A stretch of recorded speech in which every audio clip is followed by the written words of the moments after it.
Volunteer testing is saliva-based, and participants will be notified via text message the results of their test in 24 to 48 hours. Finney County Health Department will be notified of any positive test results, just like they do from other testing centers in Finney County and other communities. We have several other events planned in Finney County throughout April and May, and look forward to continuing our partnerships to reduce the spread of COVID-19 and protect our community members. So if anybody wants to come down and get tested, or knows of anyone in those eligible populations to get vaccinated, send them down 1 to 5 on Thursday. Sounds good. Thank you. Thank you. Thank you. Anyone else?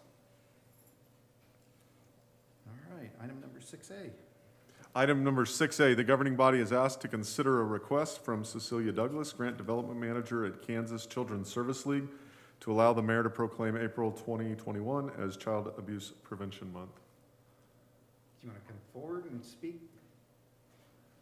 Or do you, I know you handed out some items. Yes, and thank you so much. My name is Cecilia Douglas. I am the Head Start Grant Development Manager for Kansas Children's Service League. KCSL works to create, to restore, repair healthy parent-child relationships, which we know are the foundation of a strong family. This work fosters long-term positive impacts on all Kansans, not just those we serve directly. Our work with children and families improves school readiness now so that our graduation rates improve in the future. We help families succeed now to be better parents and better employees. We feel that we're creating a stronger and more resilient and educated workforce for the future of Kansas. In April is an opportunity for us to recognize child abuse prevention awareness. COVID-19 has added stressors to the lives of parents and caregivers in our community. Physical distancing has led to the unintended consequence of isolation, and the social connections, community services, and activities that serve as protective factors against child abuse and neglect under ordinary circumstances may not have always been available in this extraordinary time of physical distancing. Our agency recognizes the critical brain development occurring before the age of 5, and adverse childhood experiences like child abuse and neglect often have lifetime consequences for a child. By making a commitment to strengthen our families during that first 5-year period, we help children during a critical period in their development. Supporting and promoting programs and strategy like home visitation, parent education, mental health services, and expanding affordable childcare help play a role in strengthening families. Strengthening families is the best investment we can make for our community's future. According to the High Scope Perry Preschool Project, wanted to get that right, every dollar invested on the front end saves us $7 in services. In addition to this proclamation, you can help advocate or advance our advocacy by acting. Prevent Child Abuse America extends an invitation to all to participate on April 21st for a nationwide digital advocacy day. You're welcome to visit preventchildabuse.org for more information on the Digital Advocacy Day. And for questions about child abuse prevention in Kansas, you're welcome to call 1-800-CHILDREN or visit 1-800-CHILDRENKS.org. Lastly, this proclamation helps promote our local efforts to prevent child abuse and neglect. For that and your time today, our agency thanks you. Thank you. Entertain a motion on this. I'll make a motion to approve the proclamation. Commissioner Ortiz made the motion to approve the proclamation. Is there a second? I'll second. Commissioner Dick made the second. Any discussion? None being all in favor, say aye. Aye. Opposed, nay. That item passed. I'll read it from the bench and then we'll come down and get a photo right quick. Sound good? The proclamation reads, whereas children are a key to the state's future success, prosperity, and quality of life, and while children are our most valuable resource, they are also our most vulnerable.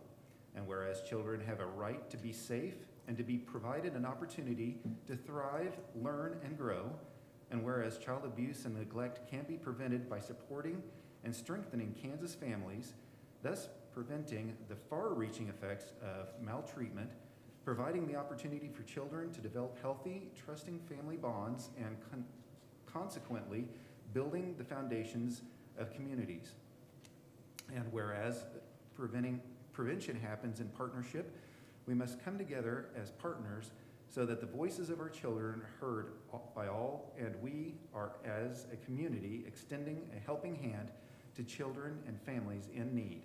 And whereas providing safe, stable, and nurturing relationships for our children, free of violence, abuse, and neglect, we can ensure that Kansas children will grow to their full potential as the next generation of leaders, helping to secure the future of this state and nation.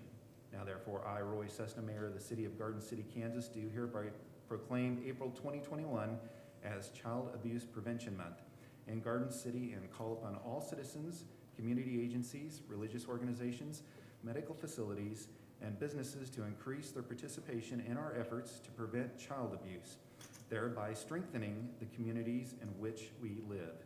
Signed and sealed the 6th day of April 2021, Roy Cessna, Mayor. Sign this right quick.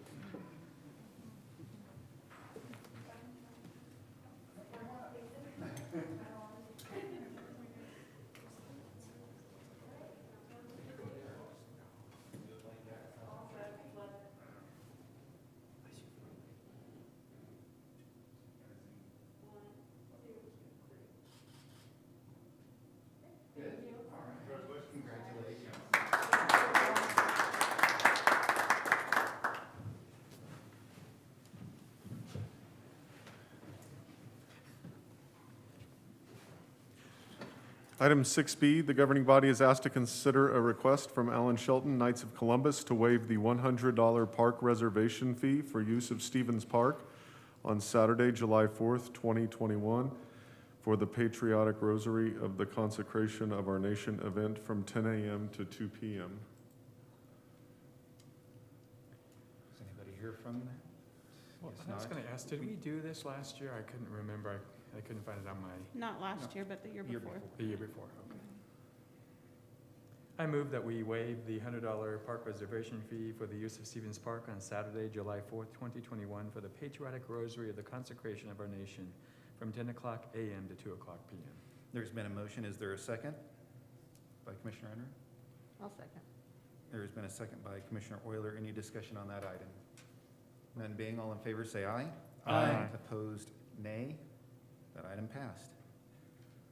Item 7A, Finance Director Hitz will present the city budget calendar outlining the funds that will be reviewed on upcoming meeting dates as the governing body considers the city's 2022 annual budget.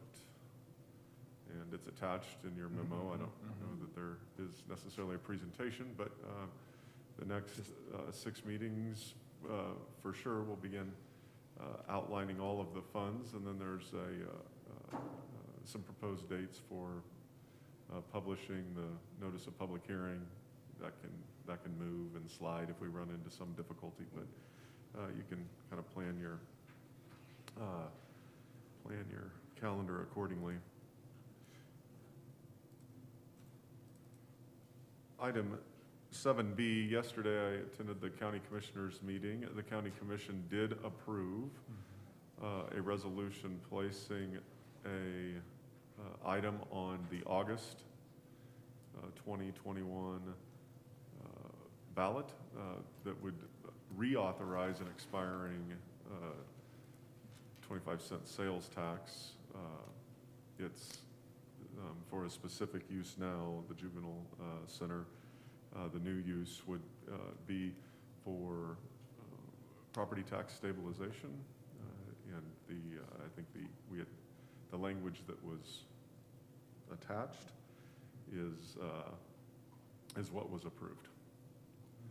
And there's some support material that the county administrator showed the county commission yesterday, and they approved that. So I do think there's an expectation, which we've assured them in some workshop meetings, that our governing body and our staff would be available to help explain how the unobligated portion that comes to the city of Garden City has been used in the past and would continue to be used should the voters approve this ballot issue.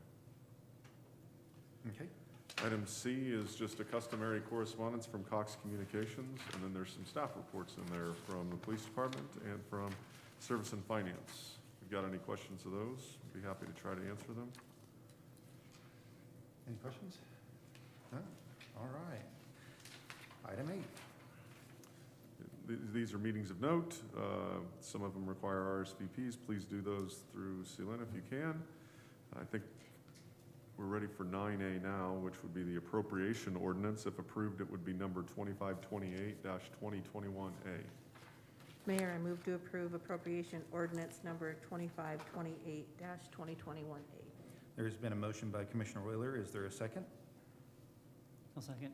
Second by Commissioner Dick. Any discussion on that item? None being, all in favor say aye. Aye. Opposed, nay. That item passed. Item 10A is consideration of a resolution that would declare an end to the financial emergency for the city of Garden City, and if approved, it would be Resolution 2874-2021.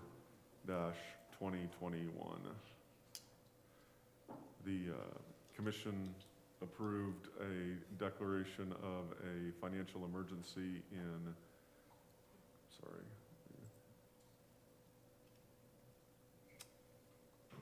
pardon me, let me zoom in a little bit. My eyes are struggling here. All right. Well, Mike, are you here? I didn't see anybody at the podium. No, you're staging in the corner back there. Yeah. Good afternoon, Mayor and Commissioners. The governing body approved on February 16th, 2021, they approved Resolution 2868-2021, declaring that a financial emergency existed in Garden City, Kansas. The emergency was declared due to the extreme cold weather's economic impact on the electric utilities power supply costs. These costs were expected to exceed $10 million over and above the regular expense and deplete all reserves. The governing body took 2 actions to mitigate the emergency. The first action was a power purchase agreement with NextEra Energy, where the city received an advancement of funds as part of the power supply agreement.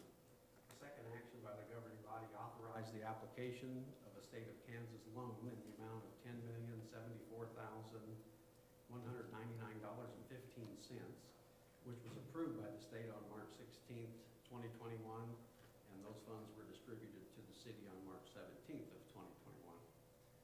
The loan proceeds were utilized to pay the immediate upfront expenses related to the February 2021 energy crisis and provide the necessary cash flow for the electric utility to conduct a cost of service study and propose rate adjustment alternatives for the city commission to consider that will include a rate recovery strategy related to the February 2021 energy issue and spread that impact over those high utility costs over time to Garden City Electric customers.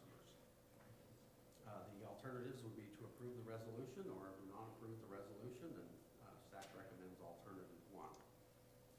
Mayor, I move that we approve resolution number 2874-2021 for declaring the end to the financial emergency. There's been a motion by Commissioner Unruh. There's a second? I'll second. Second by Commissioner Ortiz. Any discussion? None being, all in favor say aye. Aye. Opposed, nay. That item passed. Thank you. I do want to say how quickly the state responded with the funds. I was very surprised. I mean, a 2-day turnaround from the approval was, Yes, so I really, it speaks to really the work that you did up front. So the state really stepped up to help. It wasn't just us, there were multiple communities across the state of Yeah, it Kansas was great. that needed some sort of immediate relief to help them get through that time, so thank you. Thank you. Good job. Item 12A, the governing body is asked to consider the dates and times to allow the discharge of fireworks inside the city limits for 2021. At their April 5th regular meeting, which again was yesterday, the county commission determined that the dates of sale for fireworks in Finney County would continue to be from the 27th of June to the 5th of July. They did make a change from what is shown in your packet. They're going to allow those vendors to begin selling at 8 a.m. and sale to continue through 11 p.m. Now, in previous years, the City Commission has held a majority opinion that if fireworks are sold, they will be discharged. They've also held a majority opinion that fire risk associated with discharge of fireworks is better managed inside the city limits where a public water supply and full-time emergency response service are available. As such, the City Commission has adopted dates of discharge consistent with the dates of sale.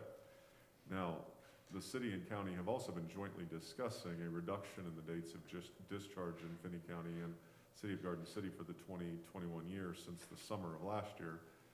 And if adopted by the city, the Finney County resolution provides a framework for replicating a reduction of legal discharge dates from the maximum 9 days under state law to 5 days. The county commission for discharge of fireworks in the county chose July 11th through July 5th. July I'm 1st. sorry, July July 1st through July 5th. Right. Okay.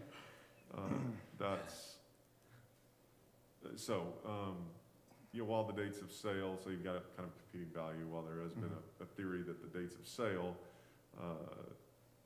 might most appropriately be aligned with the dates of discharge, I think there's also an interest in keeping the discharge dates within Finney County similar, so that all the public safety people, particularly our fire and police department, who travel around to the neighborhoods and hand out information. Also, there's print information given to the vendors themselves. There isn't a ton of different definitions as to, well, if you're on this side of the road, you can do it 5 more days or 5 days less on the other side of the road. So that's the background, and the commission's free to make a decision. Now, I do believe formally it's a waiver of 2 sections of city code, and Randy can identify once you kind of describe your intent of what you'd like to do, I think he can outline which specific code of ordinances you'll be waiving.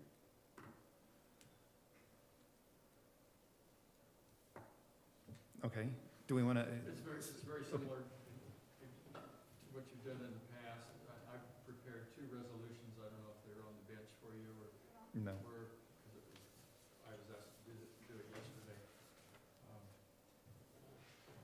You don't have to adopt these waivers today, since it's only April, but the 2 resolutions that I prepared allow for discharge from the 1st of July through the 5th of July, as described by the city manager, and also, as you've done in the past, from June 27th through July 5th, hours of 11 a.m. to 11 p.m. And you're waiving the prohibition in the city ordinance against discharge of fireworks within the city. And then the waiver sets out the types of fireworks that can be discharged and any exceptions that might apply. For example, down at the exhibition parking lot, exhibition building parking lot, can't discharge down there. I was curious if there was any discussion about why the 11 o'clock. I mean, I know they had talked about, and I wasn't able to say further discussion, because I know in the past we ended at 10:30, is that correct? I think it was 10 to 10. Or 10 o'clock? 10 to 10, but I think they wanted, one of the commissioners more wanted to daylight? extend it because there was, More dark. more dark, Mhm. so they went along with that. It's easier to remember 11 to 11. Right. Anybody from the community want to comment on this item? I Okay. think just real quick too, Sure. just to kind of note for everyone out there that the fines, I mean, I think it's important for everybody to know that it's a $200 fine if caught after hours, which is the minimum, and then 500 for the maximum. So, Mhm. I mean, just be cautious. I know that the county, I was there with that meeting, but the vendors talked about them displaying the times for the city's ordinance and the county's, so that they are aware of that. But sometimes when other people buy those fireworks for others, then they don't understand that, especially with people coming in from out of town. So just for everyone's to be aware of that fine is pretty hefty. That's a whole lot of fireworks for my family, so I wouldn't want anybody to get caught after the 11 o'clock, so. I don't know that there have ever been fines issued, though. I don't know either, but I'm just, for my sake, I always Chief just. Mike can answer that. Good afternoon. Hello, Chief. As far as the fines go, I'll have to check and see if we've ever issued tickets. I do know that if we don't align the sales of when we have the waiver, then we're chasing our tails, because it limits the amount of time that people can shoot it, and like the commissioner said, somebody might buy it somewhere else, bring it here, they don't know that. So it really, it causes us some fits a little bit if we don't align those two, because people can buy it, but they can't pop it yet, and they really don't listen to that, so. So you're saying, Chief, if we align the sale date with the discharge date, that's what your recommendation, or that's where that could cause some consternation for the police Well, department? no, so that's helped us in the past. Oh, helped us in the because past, okay, I'm sorry. It doesn't limit the time that they can do that, and I'll check into the fines and get an answer for you guys. No problem. I know we've, oh, go ahead. Just to add to that, we typically, the issue with the fine is that if an officer doesn't see it, Right, there's a then they sign. have to have someone else who will sign the complaint in order for them to issue that ticket. And so that's why when Chief Pruitt goes and pulls that information, there's going to be very few because obviously a lot of times by the time we get there, it's either happening in a backyard where we don't have access or we can't get to it, or by the time we get there, it's already been put out. And so it does become difficult for us to actually issue those citations. Yep, following up with that, the other thing is I show up and I engage their family, and then right down the street, somebody else is Yeah, popping oh, one, no. and they're looking at me like I'm the meanest guy in the world, and. No, I believe it, So, yeah. And at that point, yeah, it feels like it. Well, and I think since the dates are different, I mean, it really is going to be an education campaign to try to, I mean, if that's where the vote goes, to try to make sure that people know that Well, now, a you lot of, can't shoot them off just because you can buy them. excuse me. I know a lot of people, I mean, they're wanting, the people who speak with me and who I've had letters and phone calls are concerned about their pets, are concerned about others with PTSD, are concerned about also getting up and going to work the next day, and small children. So the thing that's really hard is when you don't align the discharge dates with the sale dates, it does become confusing. And so, you know, I didn't know that they had made that decision until yesterday when I read their packet. Yeah, And they so- didn't make the decision, which is the same reason we can't do the waiver until they take an action, and that happened Right. yesterday around Right. 10:30 a.m. Yeah, Right. it's frustrating because it limits so that all the people who've said, hey, you know, they don't mind fireworks. In fact, they really appreciate us being able to do that. It's a great part of the celebration. It's not the reason for the 4th of July, but the thing is that from the July 1st and July 5th, I mean, you know, in the city, they felt that was really adequate. And a lot of people were very complimentary of them stepping up, and now with the discharge, with the sale dates and the discharge dates being different, it is really confusing, and it's a little bit frustrating because, and then the county, I don't know, it's really, like I said, it's not the best of anything right now, so it's really kind of wishy-washy. Okay, well, we need to make a decision. Well, we don't have to make a decision today, like council told us, but what's the discretion of the commission to either think about it or think about it or take action today? I'm ready to take action.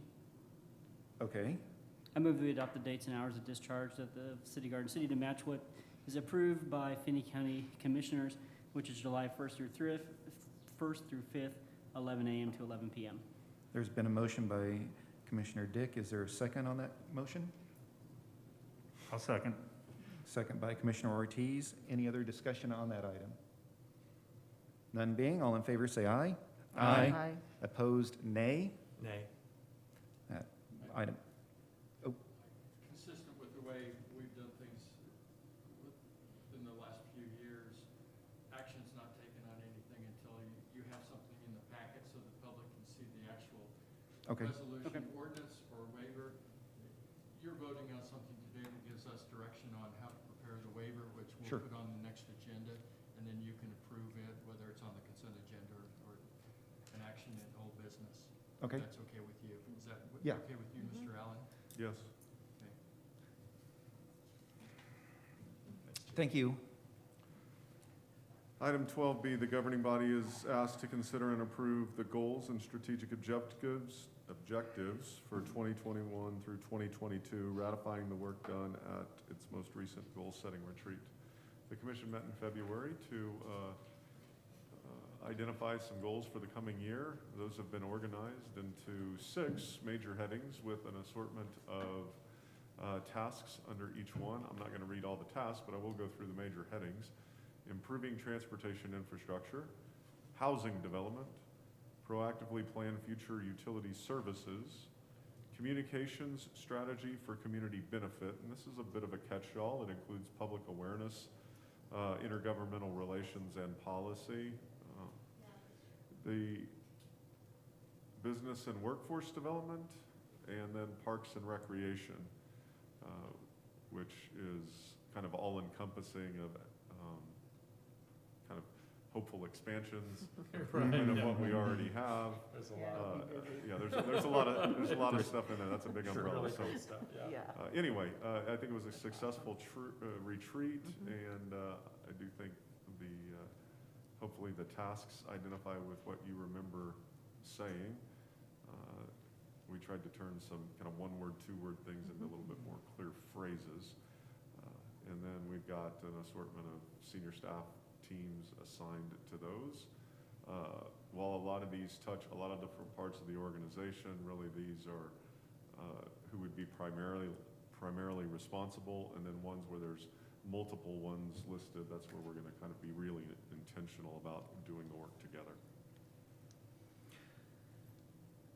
And you were telling me about all of these were either in our goal-setting retreat is where we had the dot exercise where we brainstormed and then placed dots beside these items that we thought were important to work on for the future, for the community. So Yeah. you were telling me that Very either good. they got one dot or multiple dots that were Correct. placed into the goal. Correct. Correct. And there isn't, I'm glad you brought that up. Yes, this represents everything that in your exercise got a dot.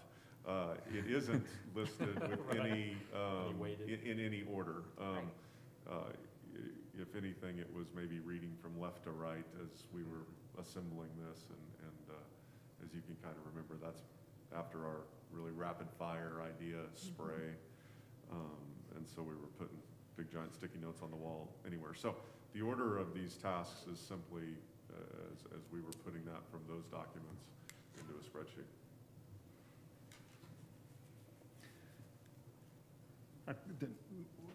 Just one kind of statement, and I don't know if it was brought up at this point, but for public awareness, I don't recall us mentioning it, but didn't we bring up or something about voting awareness for?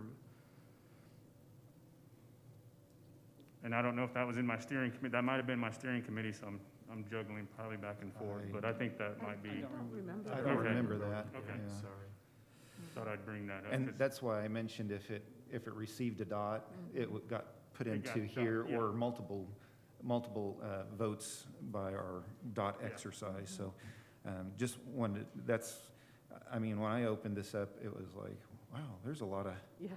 we're going to keep city staff really Mhm. busy in the next 12 to 18 months. But, and then Matt explained that, well, if we put one dot or multiple dots beside it, then it got placed into the document, so. Mhm.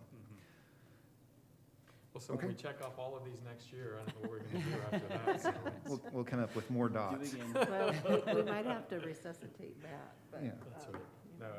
it was a really, the document was, the work was really done, really well done, and then the document really reflects that there is a lot of opportunities here in Garden City, and so having clear direction, I know that this really helps city staff, but it really helps me as a commissioner also, just to say, these are the things that we know are important, so moving forward, so. So entertain a motion to ratify the document.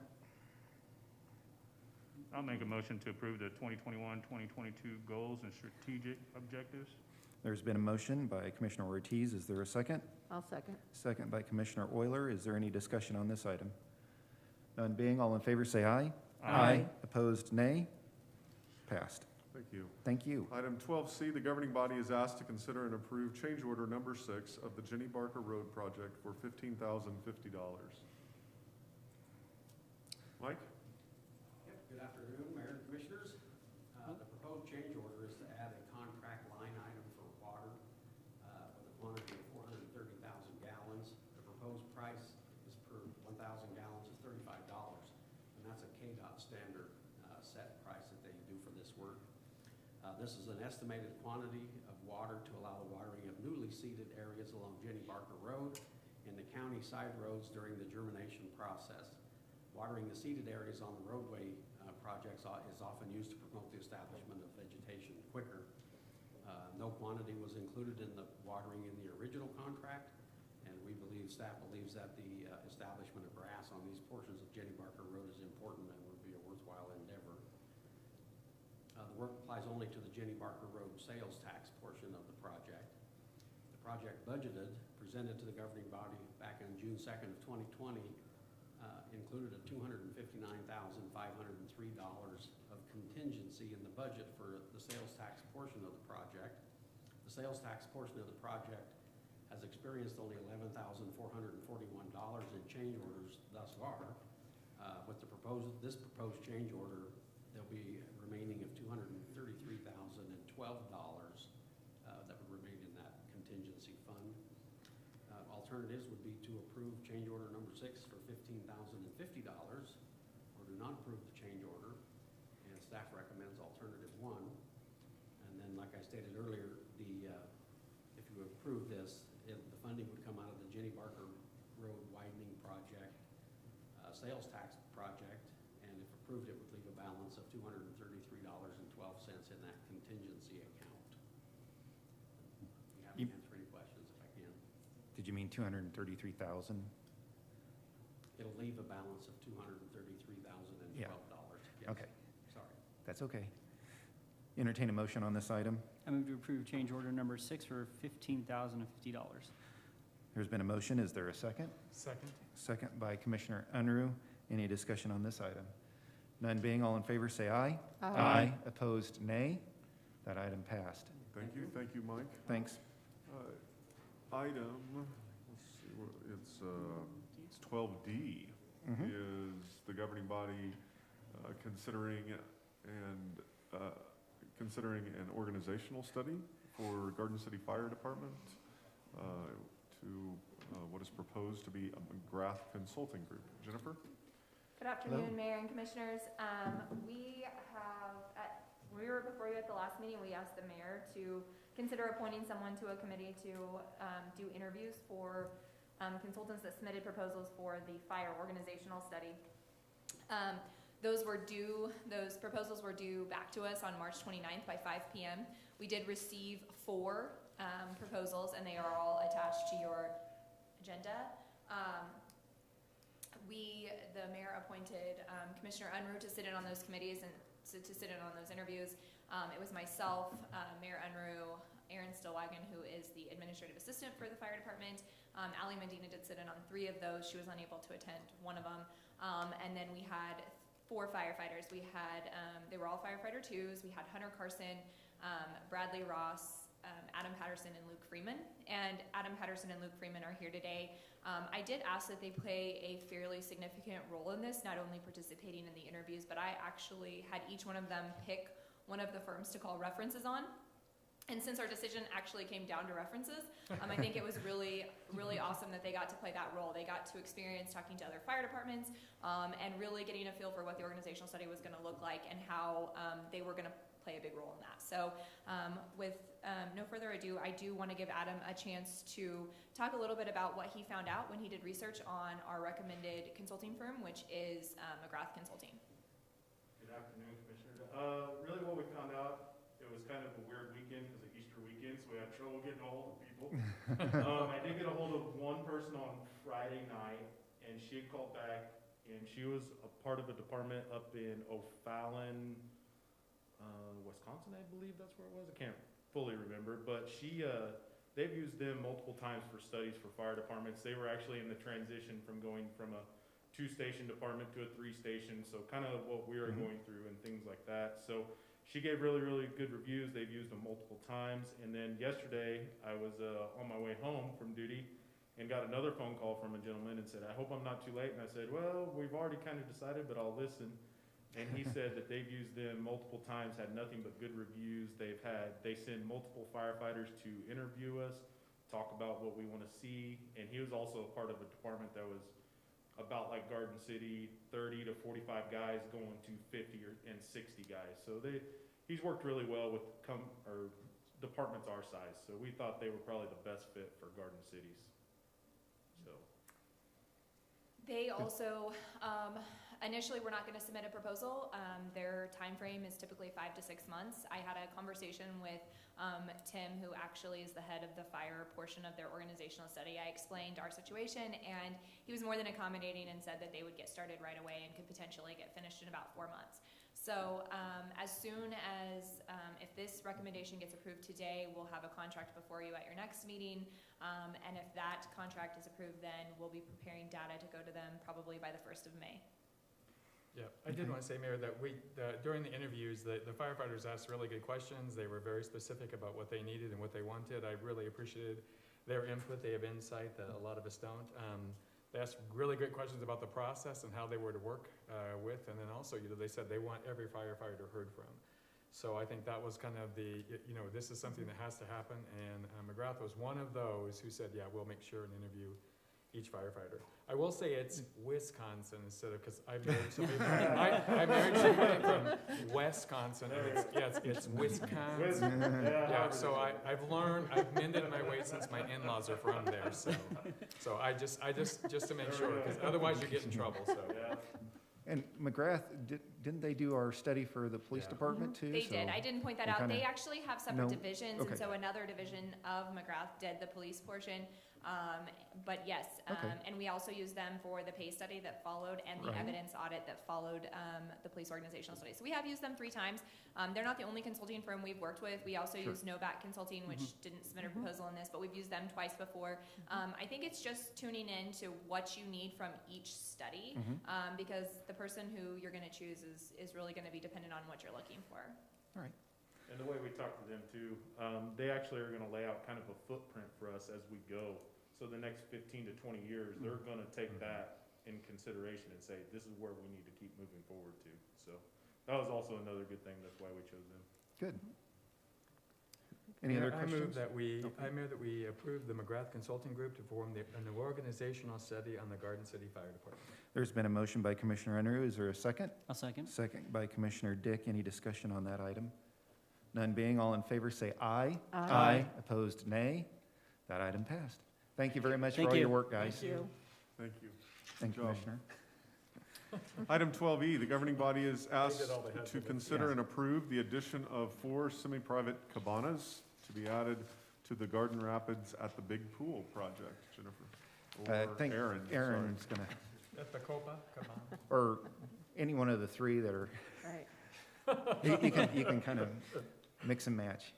So, in the original pool project, there was rental space made available, either as one big rental space, can be divided into 2 smaller rental spaces.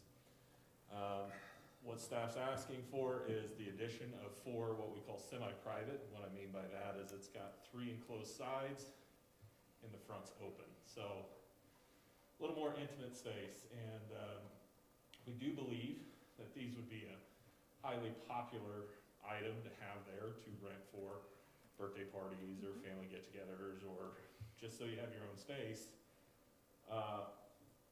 while we're operating. So that minimizes the expense cost versus, say, renting the entire pool outright.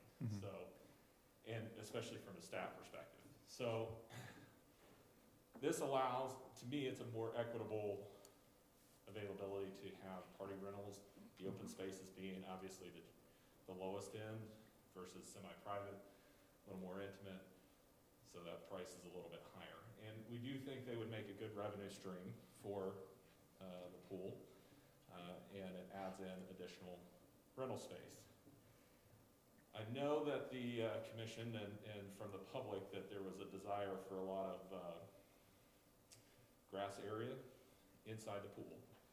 This would take away some of that, but, because the newest suggestion is actually to move them, Matt, if you would go to the other image, please. Should be one more. Or just, This one? so you can kind of see the grassy area up on the northeast corner. And so the newest suggestion is actually to locate them there, bring back the grass area here on the east, and over on the west, where you can see the other 2 right beside the open rental spaces. So that grass would be obviously transitioned, but putting these apparatuses in would reduce that a little bit. So we would try to tailor them. The fiscal note that was put in there, the problem, again, without looking at it, is just over 75,000. In a conversation yesterday, we did talk about bringing power and lighting to them. That would add an additional $6,000 off that fiscal note. So 75,860 if I'm looking. So 81,860 would be the cost. Okay. We do have 68,000 of those dollars located from when the Recreation Commission, the city sold the roll top for the Recreation Commission that we could utilize towards that. We would then have to find the additional funds between the difference. What questions do you guys have? Well, I'm curious about why now, is what I'm curious about. Is this the optimum time, or? I'll take that one, because this is probably more on me than this is on Aaron, so I don't want him to have to take the brunt of questions of why now. When we started this project initially, my request to McCowan Gordon and to Confluence was that we have a space that can be rented. My thought was what I had previously dealt with, which was a space for people to have birthday parties or things of that nature. That is what my head was going to, not directly to families from out of town coming and utilizing a space to drop all of their stuff for the day and corral all their family into one location, and renting them on the hour, every hour, for every day that the pool's open. I was thinking more specifically for event rentals, which is what was figured into our overall revenue stream. When Aaron came on, being the good programmer that he is, and part of the reason we added him to our team is that his mind runs a little bit differently than mine, and he came up with the idea that if he put more of these in place, that he could see a higher revenue stream, really almost pay for them in the first year.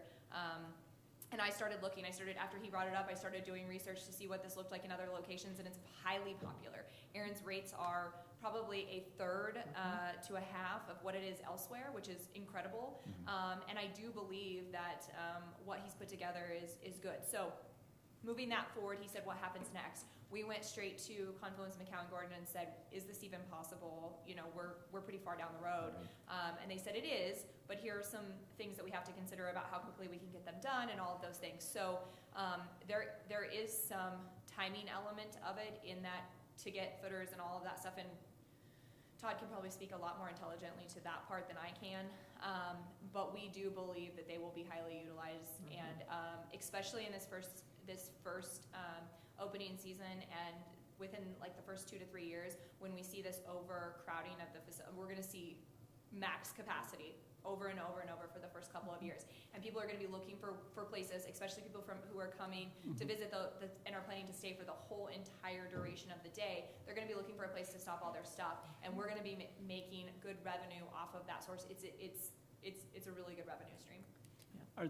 Are those going to be able to be rented ahead of time? So if somebody from out of town, they can count on having that space? Yes. Okay. So I do just want to point out that if you were to approve this today, just to make everybody aware, because of construction timelines, they would not be completed till probably 1st of July. However, it will not impact the opening of the pool on time. That can be completed. Right. The idea is to set the footers in, and Okay. I'll let you speak to that. Sure. So when we were approached about this not too long ago, it was asked, is this even possible to get it in this project? And like Aaron and Jennifer said, we worked with Confluence to find a location that wasn't going to impact the concrete deck, which is our critical path item, and also that wasn't sitting on top of a bunch of plumbing.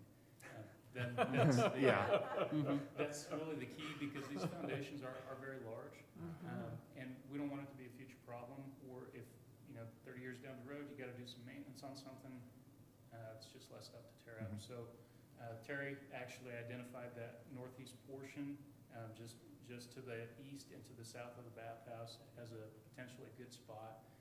It also does some other things for operationally. It keeps any food and beverage you have just north of the pool, so that people aren't tracking it everywhere. And it's just easier to supervise and clean up at a central location. But what we are looking at doing is there's some time involved in designing the footings. And in order to expedite that, Confluence is going to do this. Typically, that's something that the shade manufacturer would do, but they are extraordinarily busy right now. So they're going to take that on, give us footing designs, and we'll get those put in ahead of time, so that all we have to do is then come back after all those materials have delivered. And we can come in the mornings and install those, and then when the pool's open, then we're out for the day. So that's kind of how some of the pricing was reflected there, as far as the shade structures themselves, and then our labor cost was really pretty minimal on it. But it also utilizes a lot of the existing overhead that we have here, you know, supervision, restrooms, things like that. So felt like this was the most cost-effective way to get it in the project and still have a revenue stream yet this season. So, and I'm happy to answer any questions construction-wise as well. I mean, Jennifer, you've done all the research. Have you found any of them that had like a water mister included with those? Because I know power is important, but we also have to think about it's June, July, August. So maybe you throw in Todd, you probably know an insulated pipe for that, so water can get to those areas for misting. Commissioner, we can add pretty much anything you want, Right. depending on how much we want to spend. Facilities all over the country have done different things. There are ones that have simple picnic benches like we show in ours, but there's ones that have like lounging couches and tables. There's ones with TVs, your own refrigerator so that you have water and that sort of thing. I mean, I think that the list of things you can do are endless. I think a mister is a great idea. I think one of the things that I had thought about and hadn't shared with Aaron yet was that if they're successful and if people use them and we use the method that we've been using and talking about core values and getting some feedback from people who are using them, what else would you like to see? Then if they really do create that revenue stream, we can come back to you and say, hey, could we use some of this revenue stream to maybe add a refrigerator so that you get the added benefit of water, and we add that in there, and it's from our concession stand. It's another way for us to make revenue, or we increase the prices to offset that. I think there's a lot of things we can do. If you want to see us look into the misters for the first season, I'm sure that's something that we can look at and price out. I've seen many times before where it's unplanned for, and you got swamp coolers that are just pulled out there, and it doesn't look good. So if it was planned, if it was a hard water line going to those places, it looks like a thought-out deal. So I think there's a couple things on that. Number one, we will have an outlet, so the ability to install a fan to create breeze, although I feel like we don't ever need that out here. But with the shade sail type structure, it's going to be very breathable, meaning it's not going to trap the heat, and being generally in a dry heat, it'll be about 10 to 15 degrees cooler in that shade structure. The other piece is if we locate on that northeast corner, we could, at a later time, if necessary, draw a water line on the outside edge of the fencing, which it will be grass, and then pipe that in from there. There's already 12 miles of pipe. There is a little over 12 miles of pipe. So what's another 40 underneath. feet, right? What's another 40 feet? What's another 40 feet? There you Right. go. You won't even notice. But to further the point of why they should probably be located in that northeast corner, a large portion of that 12 miles is actually located going right by the existing spray pad. So it's actually pretty impressive. So just those are some things to consider in this decision. I think it's a great decision. I have used those in the past. I have been like the spur of the moment, oh, there's one available. And they really are fantastic and a great revenue stream. And I think the fact that you're thinking about it now and you can put in the footings, and even if it won't be ready in time for the grand opening, at least having it planned ahead, I think it's better than waiting till next year and trying to retrofit all of that. So I think it was a good decision. So you're gonna have to find $20,000, you're saying? So we already have $69,000, you have to find $20,000? That's what I'm not clear about. No, we have 68,000 from the sale of a roll top that was used by the Recreation Commission as a storage unit, Okay. that we sold, I wanna say 2 years ago, 3 years ago. That money has just, the city was holding that money for the Recreation Commission, and now that we're, in order to have a maintenance facility, and so new with this, the combination of the Parks and Rec departments, then I think that we no longer need to hold that money for a facility, and we could use that money here. So, rough math is about $15,000 we'd have to find.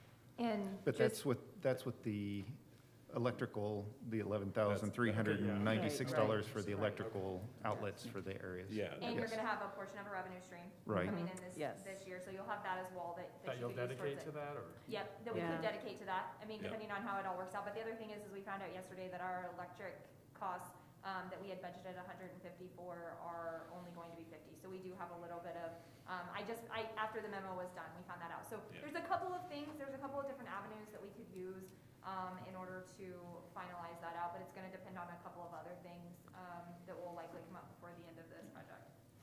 Well, and I I think- think the cost recovery model Yeah. is easy, so. I mean, recognize that obviously that would be cut in half this year, Right. assuming Yep. that we could only get it in half. And I would push you towards more the 50% recovery. Mhm.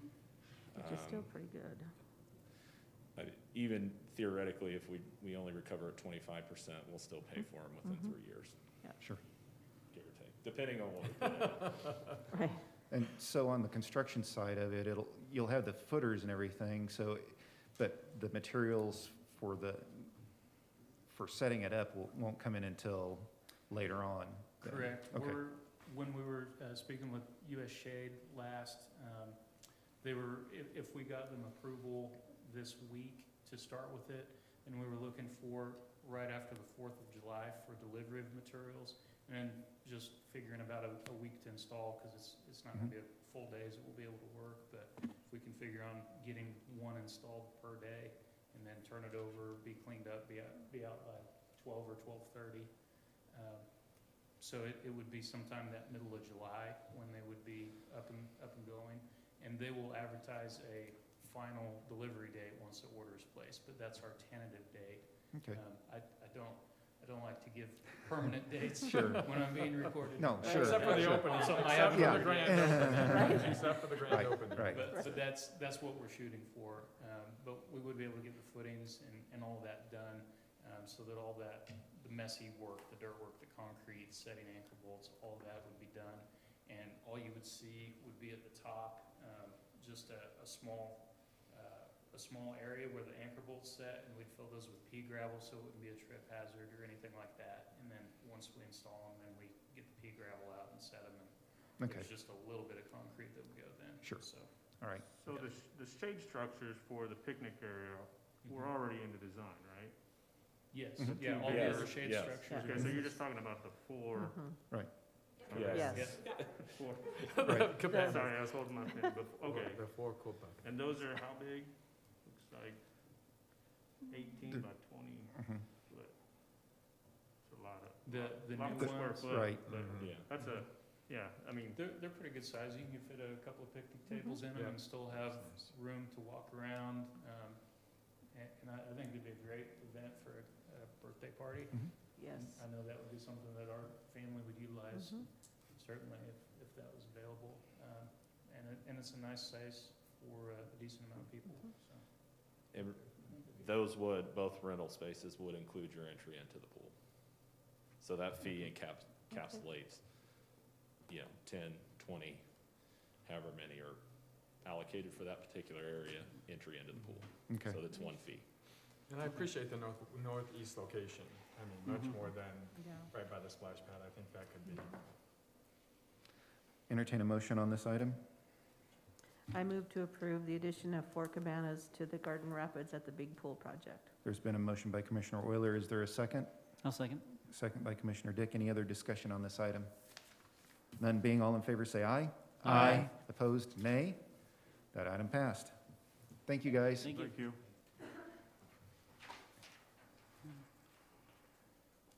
Governing body is asked to consider and approve a bid for the Garden City Police Department shooting range facility construction project. Chief? I'm Or- gonna there- bail Chief out. there you go. There you go. He threatened me. So we're here today. It's exciting for me and the police department. This is it goes back to 2017 when the tax levy was voted on, but it goes deeper than that for us. And we laughed when we pulled the paperwork in December of 2013 was when the first memo was submitted, put on as a CIP project through Chief Hawkins. So that's a little even deeper history than we have. As you know, in November 2017, the Finney County voters, they approved the county sales tax levy for $2.5 million for the indoor shooting range facility. As it goes in, it's a state-of-the-art facility used by the police department, our partners, the criminal justice program at the college, Sand and Sage, JROTC, and many others that we use it in local law enforcement around the area. So the facility was initially planned at a location on city-owned property, approximately 1/2 mile south of the city's old recycling center. In 2020, we had to move it about 1/2 mile to the north because of some of the footings and that. So it was placed on top of the old recycling center footprint that was there. You remember back in October, the City Commission approved Action Target as the manufacturer and supplier of the range equipment. As we remember, that had to be done so we could finish the design of the facility because it was designed around some of that equipment. So that's been completed. That contract that we approved was $710,629. After that, like I said, then the design was completed. It was sent out for bid February 22nd. Pre-meeting was held March 10th, the pre-bid meeting, and bids were opened on March 24th. So we received the following bids, one from Conco Incorporated out of Wichita, Kansas, Hutton Corporation out of Garden City, American Warrior Construction from Garden City, Lee Construction from Garden City, and Dick Construction from Garden City. And in your package, you have the detailed bid tabulation that's there, so I'm not going to go over that unless you would like me to. So the question that come up is under the city's procurement policy and for the bidding documents provided for the project, it was over $250,000. A local bidder with a principal place of business in Finney County whose bid is not greater than 0.5% more than the low bid may be awarded the bid if agreeable to meeting the low bid amount of the non-local bidder. In this instance, the lowest bidder is Hutton Corporation from Garden City, whose bid, but it is 3.31% higher than the low bid from Wichita-based Conco. So therefore, Conco Incorporated is the lowest bidder and the local preference policy does not apply. Staff and the architect, Dan Finkhauser, we've reviewed the qualification statements, Conco's website, and spoken to others in the industry. It appears that Conco has extensive experience in the construction of facilities of this size and complexity or even greater. The city's building official is also familiar with Conco from his time in Hutchinson and did not express any concerns about their abilities to perform the project. As such, staff feels the bid is both responsive and responsible. The sales tax budget for the project was set at $2.5 million. We've already expended $156,788 so far. That includes $71,000 and some change that's been paid to Action Target already. The remainder of the Action Target contract that you approved in October is included in this bid. So with that.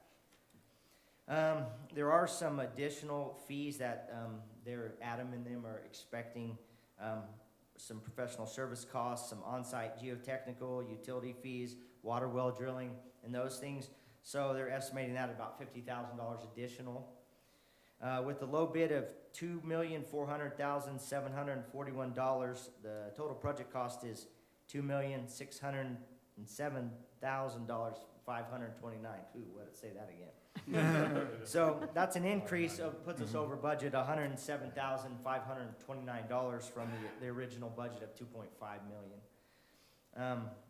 But we got to remember these costs were bud in 2015 Since then, the range system increased over $200,000 in cost, so that's the increase there. We think it is more than accounting for the difference. With that fact, the current volatility in construction costs due to material shortages, staff feels the total project cost is within a reasonable deviation from the initial budget. So, and also want to note, the construction is set to be completed by April 30th of 2022. The alternatives, obviously, is approve the award and the low bid from Conco Incorporated for $2,400,741, and authorize the mayor to execute the construction agreement upon receipt required bonds and documents, or do nothing and do not approve any bids received and provide direction. Obviously, staff's going to recommend, we recommend number one, option one. The fiscal note, this cost is approved from the sales tax funding of the shooting range. Entertain a motion on this item. I'll make the motion that we approve the award and low bid for Conco Incorporated and authorize the mayor to execute the construction agreement upon receipt of the required bonds and documentation. Is there a second?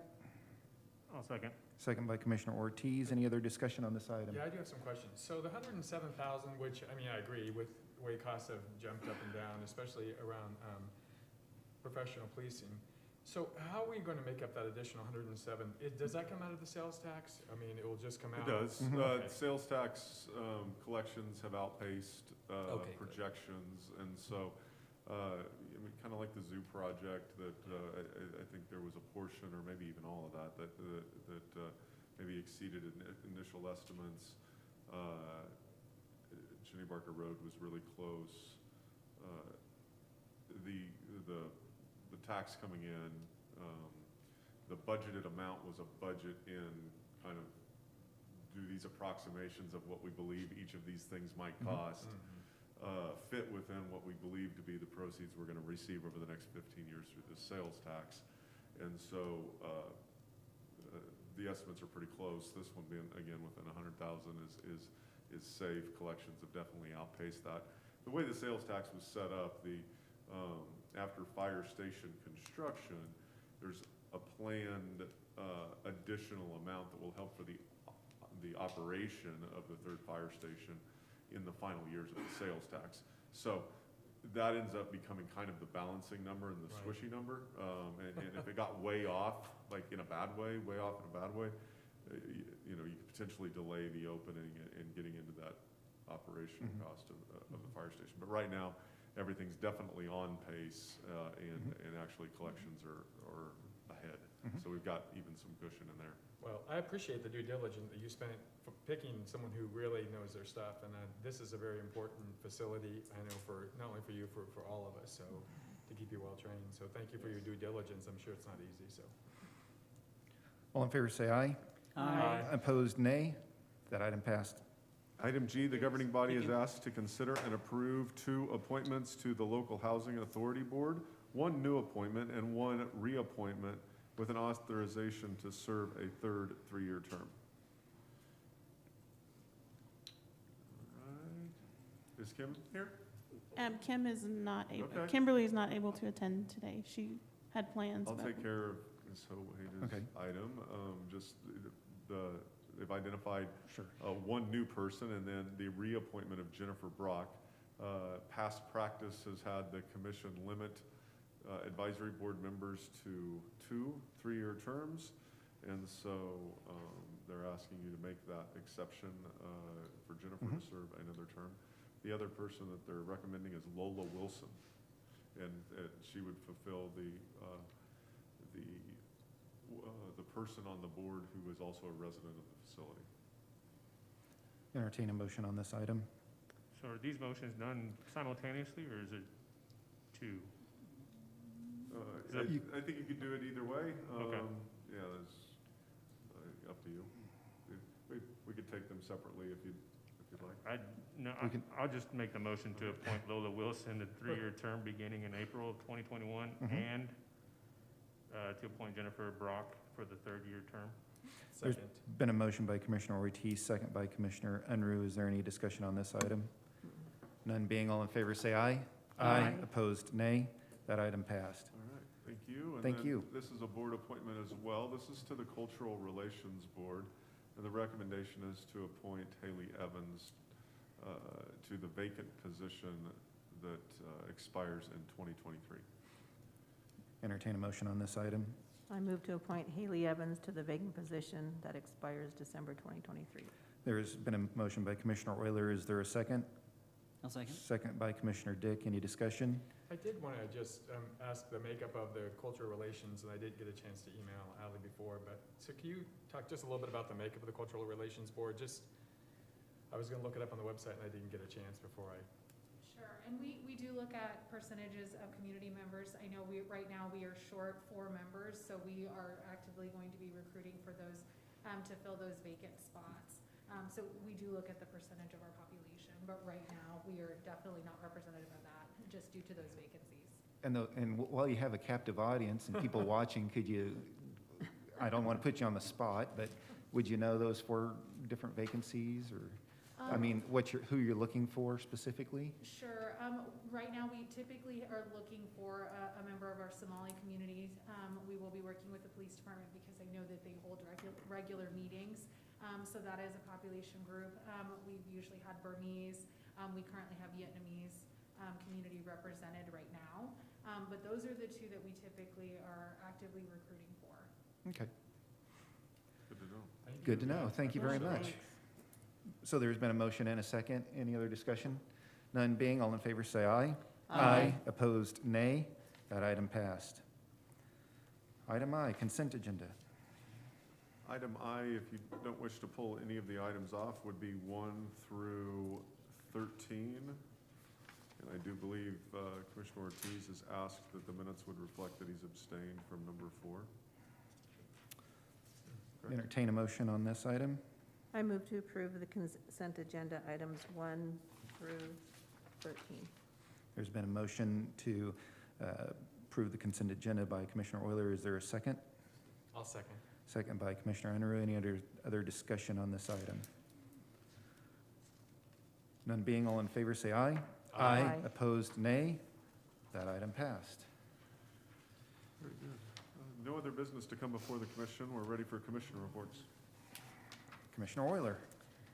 So I get this magazine, the Kansas Recreation and Parks Association Today magazine, and there is an article in the Around Kansas. It talks all about Garden City's merger between the city and the Recreation Commission. And it's a really well done article. It talks about, how we work together, but then it also gives a little heads up about the pool project or the water park, and I know our big project. We think things are little around here. I know, right? And so I just thought it was really nice to be able to open that up and see that, and so I just wanted y'all to know that, we're getting known around the state, and I'll pass that around. I enjoyed going to the depot last week to hear Senator Moran.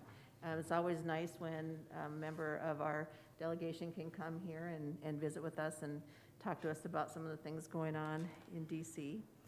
And then I drove by the Jenny Barker Road project and had a chance to kind of peer down the street. And it's really coming along. It looks great. So, I like spring anyway, and so it's always kind of fun to be able to go out. And I know that spring cleanup ends this week, and so I've also seen a lot of people taking advantage of that. So that's all I have. Commissioner Dick. First, I'd like to say, if you haven't had a chance to drive by the big pool or Garden Rapids at the big pool, it's really, really impressive of how far along we are and how close we are to opening. And it seems like it's getting really good reception from the community. More and more, I'm having unsolicited kids excited about the project, which is good. And the addition of things like cabanas and stuff like that, I think, is a good addition. One thing I was going to mention when Aaron was here is that the gymnastics center is also available for rental at a fairly affordable rate as well. So keep that in mind if you need an indoor place to do stuff. And I've heard the ball or the foam pit at the end of the thing is very entertaining for not just kids and it's for adults as well.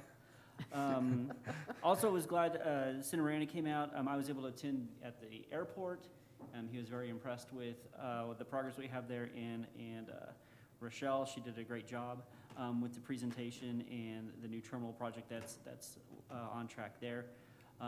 Also got a chance to go down to Liberal for the, what was it called? Western Kansas Legislative Conference. Legislative Conference, and the mayor seems to be more prepared about talking about that, so I'll let him talk about that. That's okay. And then the final thing is, if we look at our sales tax number for March, I don't know if anybody looked at that. Our March numbers were 25% higher than last March, which maybe isn't that surprising because of COVID, but it was 12 to 13% higher than any previous March. And right now, we're on pace to be over 8% over our 2020 numbers, and 2020 was already a record-setting year. So we are, on the sales tax side of things, really taking off this year. So, good stuff. Yeah, and those, just to add to that, yeah, I believe the biggest collection month on record. And while we received those receipts in March, they were representative of January 2020 sales. So I don't know that there was really any impact from a pandemic in Garden City, Kansas yet at that point in time. Maybe some slight apprehension, but my guess is not. Right. Huge month, complete surprise. Yeah. Commissioner Unruh?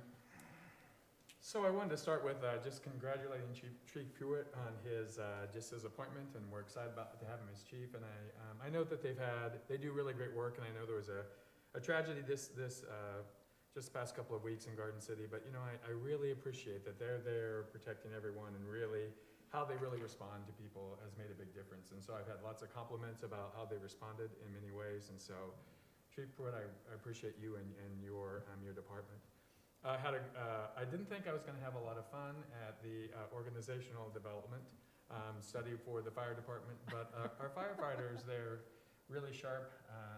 There were 4 men this time, but really sharp, and really want something moving forward for our firefighters and our fire department, and really impressed with their engagement. And so I'm excited to have McGrath, if they can do what they did for our police department and really give us some direction, that's going to be really great. I also want to add nice warm weather.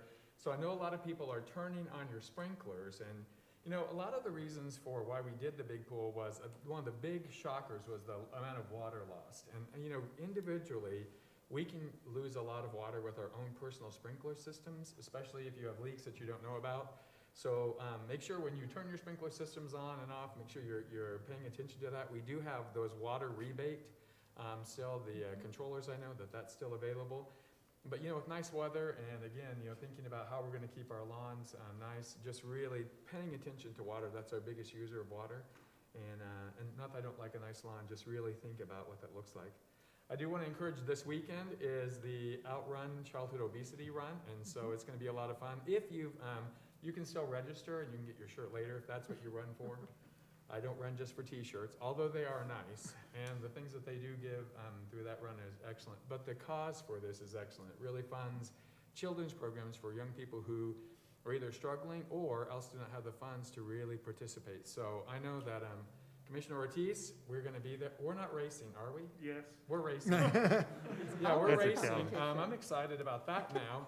But I just want to say there are a lot of things that are happening in Garden City. If you can support them, it makes a big difference, because that's where people will want to do these things again. So anytime these things come up, pay attention. The city's media department, awesome. I really am impressed. I just want to say thank you. And I mean, I learn more about the city from our media department than from calling up and asking questions. I think they just do a really excellent job. But just want to encourage everyone to get out, get some sun, get some vitamin D. It's a wonderful time of the year. That's it. Commissioner Ortiz. Yeah, just reiterate what all of you guys said. I was at I did visit the train depot and the airport when Senator Moran was in town. Yeah, great turnout there, just to discuss what's going on.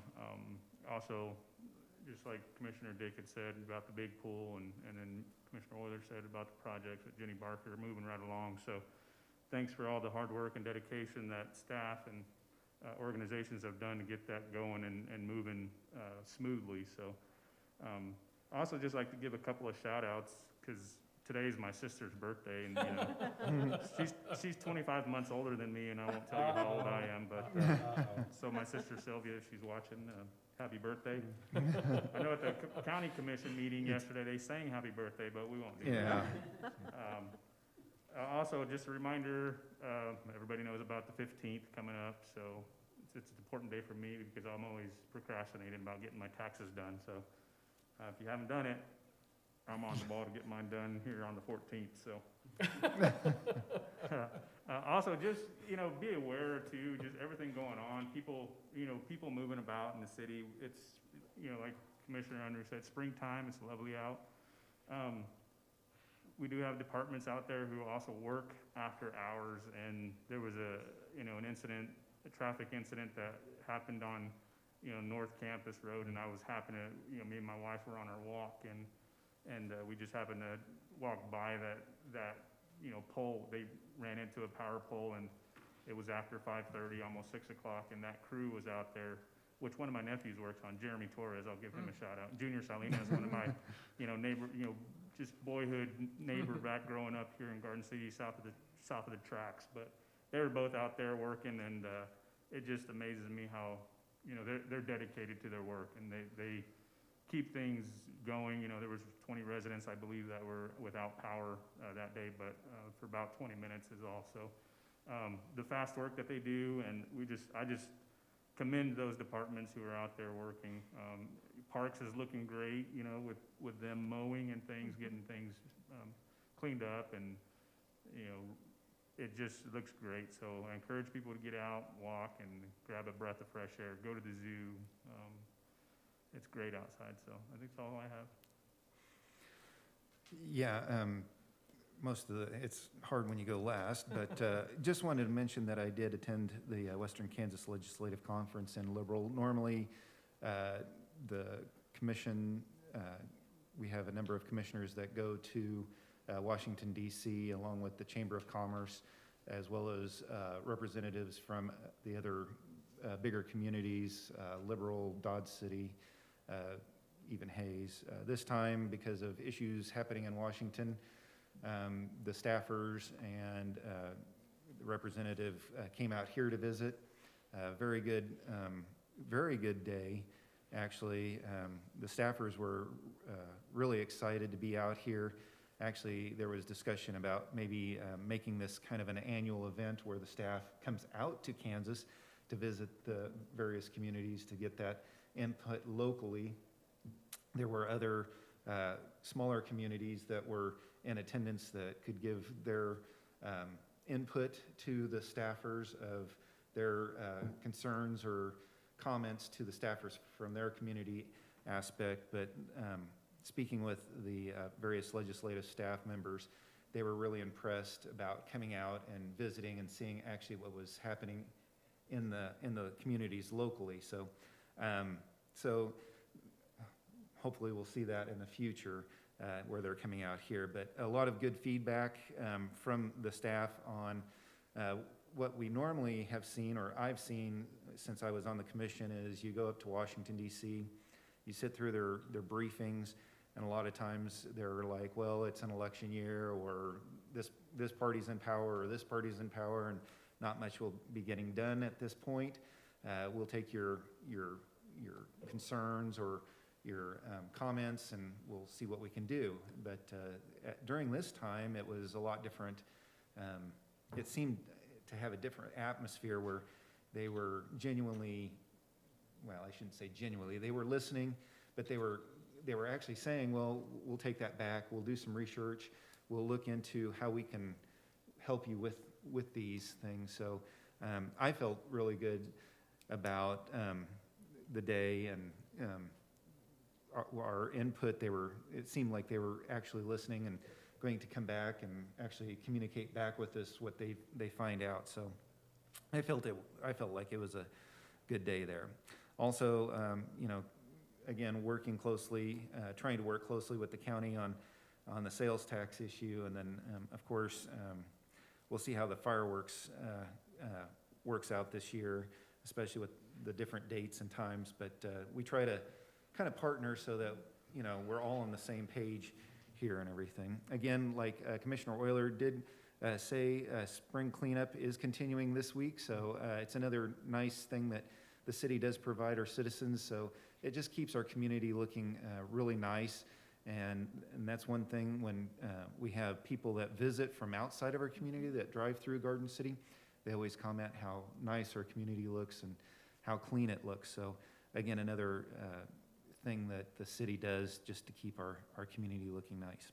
And on that note, I have nothing else, so have a good day. Meeting adjourned.